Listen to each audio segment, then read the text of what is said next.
Голын хэлээгүй амрах биш одоо баг альтан согтуулах гэж ирдэг. Гүнзгий ус гүлгний мэдхгүй л одоо хүүхдүүд одоо архитар суугаад ер нь архитар арсны л асуудал асууж энэ нас их алддаг гэж боддог шүү дээ. Зарим нээр ингээд шилж чаддаг барддаг байхгүй өөртөө. Мэдээж тэр хүн чинь ингээд архитар арс хэрэглээд ирэхээр дотроосоо хаална нэгдээ хүүтэн услуу ороод сэлэнгүй шүрмсэн татдаг. Тэгээд ерөнхийдөө усны ос гэдэг чинь тийм юмнаас шалтгаалж гардаг.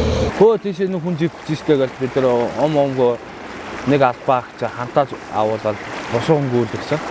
Гүйлгээд араас нь тэгээд бос албаагч нь гүйж одоо тэр ирэнд бол аврах ажиллагаа үзүүлж одоо хантаж дээр өмсөж одоо голын иргэл татан гарч тэгээд ар гэрийнх нь усууд нь хүлээлт үзэх үгүй гэсэн чи шалтгаан өөртөө бүгд шалтгаан. Шаардлага хангахгүй нэг одоо хийлдэг гол нэг хүүхдийн нэг тоглоом нэг хийлдэг нэг бөөргийн цагиргуудаас болж нөгөө бас гинт асуудал байд юм. Зохооны хазаахад нөгөө биеийнхээ энергиээр ч юм инерцээр ч юм хүмүүждэг. Одоо энэ манай энэ зав ихт чинь болохоор юм дотор юм тасалгаатай. Нэг нь ингээд хагарлаа гэхэд нэг тал нь ингээд бэжлэн ингээд ийм 2 3 тасалгаатай. Тэгээд баргийн юмд ингээд тоорж урагдаад байхгүй. Бид нар ч болохоор ерөөсөө нөгөө зүгээр л нэг одоо тийм таслага байхгүй ганцхан нэг хийгээр дүрдэг. Тэр чинь тэгээд нэг цоор бол шууд тэр зэгээр ингээд доошоо орчдөг бас нэвтрээд. хийлдэг гуц муцыг ер нь бол хоригдсон шүү дээ.